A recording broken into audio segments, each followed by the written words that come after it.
Será que você faz planos, começa até bem motivado, mas no meio do caminho tudo desanda? E aí vem aquela sensação de culpa, de frustração. Como se tivesse aí um bloqueio invisível dificultando ou impedindo, que você caminhasse na direção que você precisa. Se você sente que acaba sempre se colocando aí no próprio caminho por conta da sua falta de disciplina, fica comigo até o final desse vídeo que hoje eu vou te ajudar a identificar quais podem ser os possíveis problemas levando você a não ter disciplina. Se prepara que hoje o vídeo vai ser profundo e a gente vai fazer juntos um exercício bem poderoso.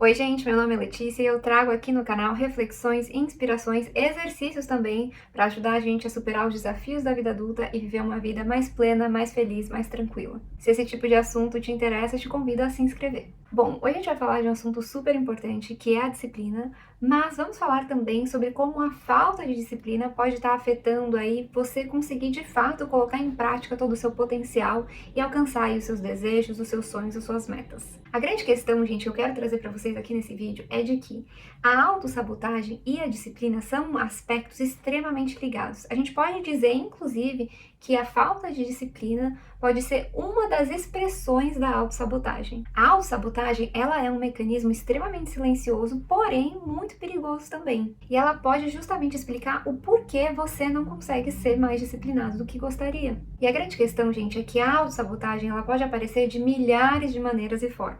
Mas ela é basicamente quando nós mesmos a gente age contra os nossos próprios interesses, quando a gente age contra a gente, me entende? Na primeira parte desse vídeo eu vou te ajudar a identificar os sinais de autossabotagem conectados à questão da disciplina. E depois disso, é claro, a gente vai falar como que a gente pode superar tudo isso, dando continuidade a esse exercício. Bom, então vamos começar com a primeira parte desse exercício. Eu vou falar para você 10 sinais de autossabotagem conectados à disciplina. Vou explicar cada um deles, vai pensando aí com quais deles você mais se identifica. Se for mais de um, não tem problema. Eu mesma, no passado, já tive situações que eu acho que eu me identificava quase com a lista inteira. Faz parte, é importante a gente poder identificar para aí, então, endereçar o problema. Bom, então falando sobre sinais de autossabotagem. O primeiro deles eu tenho que te falar que é a procrastinação constante, que também é algo que anda de mãos dadas com a questão da disciplina. A pessoa que tem o hábito da procrastinação, ela age desse lugar, mesmo que ela tenha o tempo e os recursos necessários para fazer o que precisa ser feito. Quando diante de uma escolha, ela tem a tendência, por assim dizer, a priorizar o que quer fazer ao invés daquilo que precisa ser feito. O sinal número 2, por outro lado, é o perfeccionismo paralisante. É quando você exige tanto de si mesmo que você não consegue nem fazer o que precisa ser feito. E a questão aqui é que para esse tipo de pessoa não basta fazer o que precisa ser feito, tem que ser perfeito. E aí só de imaginar toda a trabalheira que aquilo vai dar, ela não consegue sair do lugar. Tem um medo tão grande de falhar que aí nem tenta. O sinal número 3 é a autocrítica excessiva. E vale lembrar que muitas das vezes a pessoa que tem uma tendência muito perfeccionista, ela também tem esse outro traço. É o tipo de pessoa que tem uma dificuldade imensa de reconhecer as próprias conquistas e o próprio progresso. Nunca as coisas tão boas o suficientes. A pessoa desmerece os próprios esforços, o próprio empenho, todo aquele tempo que ela dedicou a determinadas coisas. Até quando a conquista legal e bacana acontece, a pessoa dá um jeito de achar um defeito naquilo, para dizer que precisava ter sido feito diferente ou melhor, sei lá eu.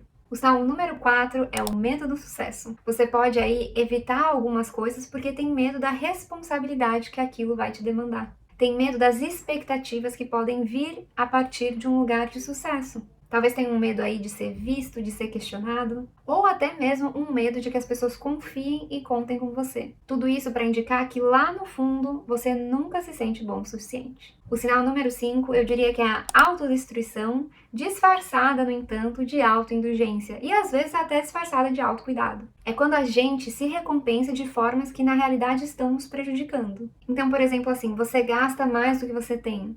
Você para de fazer uma dieta que ia influenciar diretamente na sua saúde. No seu momento de folga, de descontração, você sai com seus amigos e aí bebe até cair. Com a desculpa da gente dizer, mas eu mereço uma cervejinha no final de semana, só que aí não para em uma cervejinha, você acaba atraindo os seus próprios interesses. E inclusive aquilo, que você já sabe que demanda esforço, mas que precisa ser feito.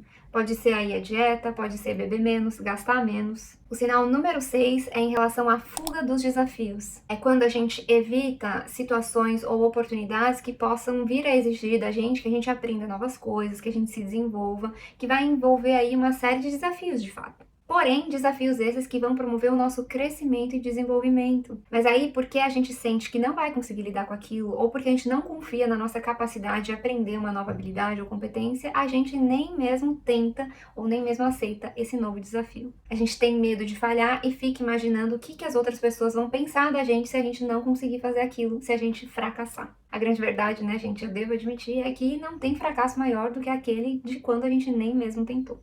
Em casos assim, é muito comum, inclusive, que talvez a gente tenha uma nova ideia, um novo projeto, alguma mudança que a gente quer fazer na nossa vida, mas a gente também não tenta colocar em prática porque a gente tem medo do que as pessoas vão pensar, do que as pessoas vão falar. E claro, né, a gente tem medo de que dê errado. O sinal número 7 é a repetição de padrões negativos. É quando a gente sempre acaba se envolvendo repetidamente em situações, relacionamentos tóxicos que não contribuem para a nossa vida, que, aliás, tiram muitas coisas da gente. Isso pode ser também em situações como trabalho, mas também em situações de hábitos pessoais, por exemplo. É quando a gente fica preso em ciclos viciosos, inclusive às vezes um ciclo vicioso que está muito ligado à nossa zona de conforto, e tem uma dificuldade enorme de fazer o que precisa ser feito para direcionar a nossa vida para onde a gente quer ir. O sinal número 8 é quando a gente tem dificuldade de finalizar projetos. A gente começa empolgado, mas no meio do caminho desiste. É o típico, eu diria que esse talvez seja o sinal mais comum de quando se trata da dificuldade da gente ter disciplina mesmo. É aquela clássica situação que nunca ou quase nunca a gente consegue terminar aquilo que a gente começou ou aquilo que a gente disse que iria fazer. E na grande maioria das vezes é porque a gente acredita que vai dar muito trabalho, que a gente não é capaz, que a gente não confia na gente mesmo. Sinal número 9 é a desorganização e a falta de planejamento. Olha só, fica muito difícil a gente tirar uma ideia do papel ou a gente desenvolver a nossa disciplina se a gente não tem uma mínima organização. Se eu digo que eu vou ir para academia todo dia de manhã, mas eu nem coloco meu celular para despertar, vai ficar impossível, me entende? E a grande questão é que em situações assim, você e eu, a gente se sente perdido, se sente desmotivado, se sente sem direcionamento. A gente não se organiza e isso acaba virando justamente a justificativa para a gente não agir, porque a gente não fez a premissa que pede para que a ação aconteça, que é o mínimo planejamento necessário. O sinal número 10, último, mas não menos importante, é a gente sabotar relacionamentos e oportunidades. É quando a gente cria conflitos, questionamentos totalmente desnecessários a partir de um lugar de medo. A gente duvida das intenções das pessoas, duvida das oportunidades, ou se afasta aí de oportunidades e pessoas por medo de não ser bom o suficiente. A minha pergunta para você aqui é: você se identificou com algum desses sinais? Eu confesso para vocês, gente, que não muito tempo atrás eu me identificaria com vários desses sinais. Em alguns momentos ainda me pego um pouco travada com alguns desses sinais e com alguns desses comportamentos. Mas a grande questão aqui é a gente parar para pensar quais desses sinais, quais desses comportamentos a gente faz com a maior frequência. Qual deles você acha que mais impacta a sua vida? Mas olha só, agora que você sabe os sinais, a gente vai para a segunda parte desse exercício. Vamos falar então sobre como cultivar a disciplina. E o ponto número 1 é justamente esse: identificar quais são os seus padrões de autossabotagem. O primeiro passo já ajudou a gente muito nesse exercício, já trouxe uma lista aí de 10 sinais, 10 comportamentos para você ver quais são esses padrões. Então você procrastina demais? Será que você se critica demais? Será que você evita os desafios? A chave aqui, gente, é a gente ter clareza de quais são esses padrões repetitivos, porque esses padrões vão estar dizendo pra gente muito sobre quem a gente é, sobre o que a gente acredita, como a gente vê o mundo e como a gente aborda a nossa própria vida. Por isso que, quando se trata de disciplina, não basta a gente falar assim: você tem que ser mais disciplinado, porque sem disciplina você não vai alcançar nada. A gente tem que partir para esse lugar mais prático, entender de onde que vem a falta de disciplina. O passo número 2 dessa segunda parte é a gente entender a raiz do problema. Tanto a autossabotagem quanto a falta de disciplina, muitas das vezes ela vem de um lugar de medo, de insegurança, de falta de confiança, dos quais a gente não está muito consciente. Aqui é onde a gente precisa se questionar o seguinte: o que é que me faz agir dessa forma repetidamente? E mais, quais serão os gatilhos para eu agir dessa forma específica? Eu posso dar um exemplo aqui para vocês. Eu tenho uma questão com pessoas que eu admiro, por exemplo. Então, se eu tô numa situação na qual eu tô trabalhando com alguém que eu admiro muito, ou no meu mestrado, inclusive, né, o meu orientador era uma pessoa que eu admirava muito, eu fico com medo de errar, gente, que é uma coisa de louco. E às vezes era muito paralisante. Por exemplo, na situação da minha tese de mestrado, meu orientador, às vezes eu tinha algumas dúvidas que eu ficava... Eu fazia de tudo que eu podia antes de perguntar pra ele, né? E às vezes era uma coisa tão simples e direta e reta que eu falava assim: tô com dúvida nisso, tô incerta disso, o que você acha? Ele falava assim: Não tem uma resposta para isso, vai por tal direção que eu acho que vale a pena. Então, às vezes eu ficava com aquela inquietação por dias, pesquisando um monte, igual uma doida, e não tinha necessidade daquilo. Porque eu tenho medo de decepcionar as pessoas que eu admiro. Eu tenho medo de parecer não ser boa o suficiente. Então, hoje eu já sei e tenho a clareza de que isso é um gatilho muito grande pra mim, de que muitas vezes quando eu tô diante de uma pessoa que eu admiro muito, eu vou ter dificuldade de ser eu mesma. Uma terceira pergunta que eu quero que você se faça aqui nesse ponto é o seguinte: de que forma esse comportamento está me beneficiando? Eu sei, gente, que a gente parar para pensar que talvez a gente não aceitar desafios, ou a gente ter uma autocrítica excessiva, ou um perfeccionismo paralisante, é algo que de maneira nenhuma está nos beneficiando. E a grande questão é, quando se trata da gente alcançar nossos objetivos, nossas metas, isso não está nos beneficiando. Quando se trata no médio ou longo prazo, não está nos beneficiando. Mas a grande questão é que algum benefício sempre tem. Será que, por exemplo, quando você desiste de algo que tinha todo o potencial de levar sua vida mais para frente, mas que ia dar muito trabalho, você sente um alívio? Porque aí você não precisa mais lidar com o medo de falhar, aí você não precisa mais pensar em todas as coisas que você vai ter que abrir mão, todas as coisas que você vai ter que mudar na sua vida. E da mesma forma, será que você evita de tirar alguma ideia aí do papel porque você tem medo do que as pessoas vão pensar, porque é algo muito diferente que ninguém nunca na sua família, no seu grupo de amigos fez antes? E essa é a grande questão. Às vezes a gente vai fazer alguma coisa que a gente vai quebrar padrões. A gente vai fazer alguma coisa que a grande maioria das pessoas não iam ter coragem de fazer. Mas, ainda assim, a gente precisa se perguntar, por que não? Será que no longo termo isso não vai me beneficiar? Será que esse alívio momentâneo realmente vale a pena de que eu abra mão disso? Que eu abra mão de tentar tal coisa? De eu pelo menos considerar determinada coisa? A grande questão, gente, é que se a gente olhar a fundo, sempre tem um benefício, por assim dizer. Quando a gente não tem disciplina, quando a gente se auto-sabota. Mas, por outro lado, esse benefício ele é muito mais conectado ao imediatismo, ao alívio de uma angústia, ao alívio de um não saber, ao alívio de um medo de errar, ao alívio de tentar algo diferente, algo que nunca foi feito antes. A gente tenta remediar o desconforto que aquela situação pode vir a trazer, seja por conta de que vai ser muito trabalhoso, ou porque a gente vai se expor, ou porque a gente vai ter que aprender muitas coisas novas, pelo mecanismo, eu diria, da autossabotagem e da falta de disciplina. Então, a minha pergunta aqui para você, se você tem um dos 10 sinais que eu te falei, que é o mais frequente de todos, qual que é a raiz desse comportamento? Será que isso está ligado, talvez, com alguma frase ou algo que aconteceu na sua infância, alguma coisa que você ouvia repetidamente? Talvez você ouvia aí dos seus cuidadores principais que quem tem sucesso não presta, só alcança sucesso quem passa por cima de outras pessoas. O que será que pode estar motivando e reforçando esse tipo de atitude? E a quem e ao que isso está beneficiando? Me entende aqui onde eu quero chegar? O ponto número 3 é pra gente questionar a coerência das nossas ações e atitudes. Muitas vezes, né, gente, a gente diz que quer uma coisa, mas age de forma completamente oposta. Às vezes você fala que quer ser mais disciplinado, que quer treinar e quer ir pra academia, mas passa horas no celular e depois diz que não tem tempo. Quer crescer profissionalmente, mas evita todo e qualquer desafio que vai te expor ou que vai exigir que você aprenda coisas novas. Aqui, gente, vai entrar a importância da autoavaliação muito sincera. Suas ações, elas de fato refletem o que você disse que realmente quer? Quando você compara aí o que você deseja com como você age no seu dia a dia, será que existe alguma contradição? A grande verdade, gente, é que para a grandíssima maioria de nós, réis mortais, né, a resposta para essa segunda pergunta vai ser sim. Seja em uma área da nossa vida ou seja em outra. Mas quando se trata da nossa disciplina, quando se trata da gente quebrar esse ciclo vicioso da indisciplina, da procrastinação, da autossabotagem, a gente precisa olhar para essa questão muito de frente e com muita seriedade. Porque senão o tempo vai passando e aí quando a gente olha para trás a gente fala: meu Deus, quanto tempo eu desperdicei, não colocando o meu potencial na vida, no mundo, não transformando o meu potencial em situações e oportunidades que iriam me beneficiar, não construindo a vida que eu realmente queria viver. Eu diria que uma forma que a gente pode ter no dia a dia da gente trazer mais coerência para as nossas ações e para as nossas atitudes é a gente se lembrar de 3 perguntas principais quando a gente se vê diante de uma situação na qual a gente está assim: faço ou deixo para depois?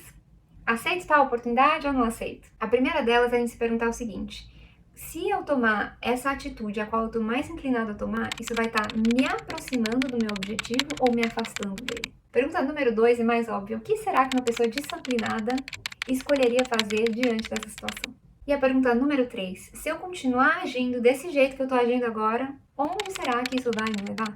Quando a gente questiona a coerência ou a falta de coerência das nossas ações, fica muito mais fácil a gente enxergar no que é que a gente está se sabotando, no que é que a gente próprio está se prejudicando. E a grande questão é que a gente precisa, sim, mudar o rumo das coisas antes que a falta de disciplina nos impeça de alcançar todos os nossos objetivos. O ponto número 4 é para a gente tomar uma decisão. Depois que a gente já identificou os nossos padrões de comportamento por meio dos 10 sinais, já identificou a raiz do problema e a gente já questionou também a coerência das nossas ações, a gente precisa decidir. Muitas vezes a gente fica preso no ciclo da indecisão porque a gente sabe que depois que a gente decide, a gente tem que partir para ação. E aí isso significa o quê? Assumir responsabilidade diante daquilo que precisa ser feito, daquilo que precisa ser mudado, daquilo que precisa ser removido da nossa vida, daquilo que precisa ser adicionado na nossa vida. Mas aqui que está a grande questão, gente. Não basta a gente querer mudar, a gente precisa decidir mudar. E decidir significa a gente se comprometer com pequenas ações diárias.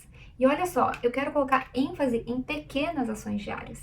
Não precisa querer sair fazendo tudo de uma vez e querer cobrir os 10 sinais aí se você se identificou com todos eles. Escolhe qual que é o que está mais prejudicando nesse momento. Se você procrastina aí fazer exercício, por exemplo, se propõe a colocar a roupa da academia e treinar só 10 minutos todos os dias. Se você tem dificuldade em estudar, que tal também começar com 10, 15 minutos? Se você precisa acordar mais cedo, que tal a gente colocar o despertador para 10 minutos antes? Eu gosto de pensar aqui que uma boa estratégia é a gente usar a estratégia da tarefa ridiculamente pequena.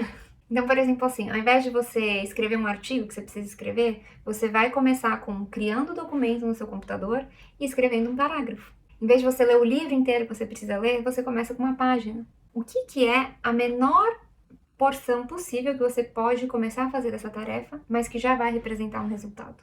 Disciplina, gente, não nasce de uma mudança drástica. Ela nasce de pequenas ações diárias que vão construindo e reforçando a nossa aderência. Quanto mais a gente faz, mais motivado a gente se sente a fazer. Qualquer conquista na vida, ela não tem relação com a pessoa meter a cara em algo e ela deixar de ver a vida dela e só fazer aquilo. Se você conhece pessoas que fazem isso, ou se você quer fazer isso, saiba que isso é extremamente não saudável. Mas, por outro lado, se você se dedicar diariamente, semanalmente, mensalmente ao que precisa ser feito e fazer isso com consistência, isso vai te garantir bons resultados. E olha só, isso está conectado inclusive com o ponto número 5, que é pra gente finalmente quebrar o ciclo vicioso. O grande desafio, tanto da autossabotagem quanto da falta de disciplina, é que eles geram sim um ciclo vicioso. A gente procrastina, sente culpa, sente falta de confiança e aí continua procrastinando. E a grande questão, gente, é que para a gente quebrar esse ciclo, a gente precisa começar a agir antes de sentir vontade de agir. A gente se engana enormemente quando a gente acha que a motivação precede a ação, quando na realidade não é assim.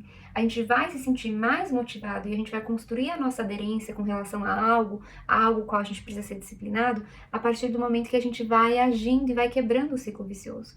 É assim que a nossa aderência, a nossa disciplina, a nossa consistência são construídos. E aqui eu tenho outras dicas e estratégias práticas para você colocar aí no seu dia a dia para te ajudar nisso. A primeira delas é assim: defina regras claras para si mesmo. Por exemplo, se você tem dificuldade de estudar, defina para si mesmo que você só vai mexer no celular depois de ter estudado 30 minutos. Um outro ponto que você pode fazer é tornar algumas das suas ações algo inegociável. Tipo, preciso ir na academia. Meu caso, preciso treinar todos os dias de segunda a sexta e caminhar aos finais de semana. É inegociável. Um outro ponto é para você cultivar um ambiente que vai facilitar, eu diria, a sua disciplina. Se você quer ir treinar, por exemplo, no dia anterior já deixa sua roupa da academia separada num cantinho aí na cabeceira do seu quarto. Se você sabe que você precisa ler um livro e estudar determinada coisa, no dia anterior, antes de dormir, você já deixa ele ali, em cima da sua escrivaninha, na mesa da cozinha. E a minha última dica dentro desse ponto aqui é para você ter um sistema de recompensas saudável. Então, que tal você reconhecer o seu avanço, celebrar suas pequenas conquistas e se recompensar por isso? Mas, claro, sempre com o pé no chão e cuidado para a gente não fazer essa autoindulgência que é algo destrutivo para a gente no final das contas. Gente, a disciplina não é um dom, não, ou algo que somente algumas pessoas têm. Mas é, por outro lado, um músculo, eu diria, que se fortalece com a prática. Lembra lá do que eu te falei? Quanto mais a gente vai quebrando o ciclo vicioso, mais motivado a gente se sente, mais aderência a gente tem. Quanto mais você se compromete, mais natural aquele hábito se torna. E aí, quando você parar para pensar, você nem vai pensar que você precisa ser disciplinado. A coisa vem automaticamente. Mas, pra gente chegar até lá, aí é muita ralação. Eu espero que cada vez mais a sua autossabotagem tenha menos e menos poder sobre você e que você consiga de fato oferecer para si mesmo, para o mundo, para as pessoas todo o seu potencial, transformar a sua vida para melhor na direção que você quer ir, no que faz realmente sentido para você e não viver uma vida aí na qual você está o tempo todo insatisfeito, se sentindo culpado consigo mesmo, se sentindo frustrado. Me deixa saber aqui nos comentários se você gosta de exercícios e de vídeos mais práticos assim como esse. Tô deixando aqui no final um outro vídeo que também fala sobre disciplina e que eu acho que complementa muitíssimo bem esse assunto. Vejo vocês por lá. Um beijão, se cuidem, tchauzinho!